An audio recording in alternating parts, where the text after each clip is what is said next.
So this was the original team back in 1920. Looking back in time, Wonderful. So that was the full team right there. That was the full team right there. The 1920 Winnipeg Falcons, Canada's first Olympic hockey team, hockey's first Olympic champions. So this is your rink here, right? Yes. Kim Malchuk is obsessed with the history. It's so inviting. Look at me, skate on me. To mark the centennial, she's organizing a tribute pond hockey game here as part of Gimli's annual Icelandic-themed Ice Festival. What does this mean to the community?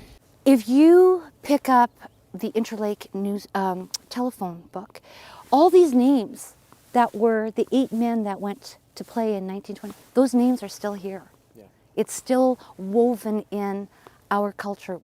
Discriminated against for their Icelandic heritage, the Falcons couldn't find a league that would accept them. Bunch of Icelandic boys nobody wanted around. Until 1920.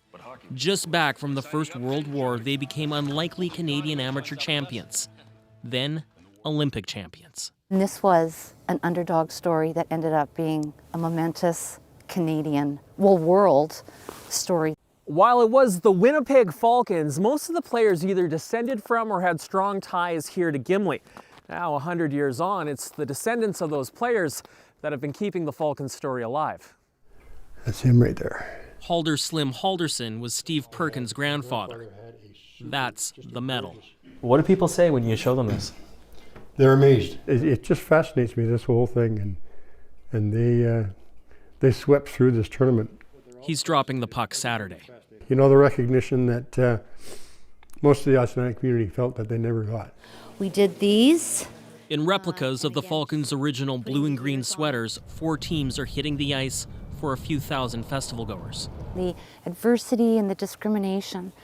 I mean, it's such a great story to share. Bringing the past back to life in respect and celebration. Cameron McIntosh, CBC News, Gimli, Manitoba.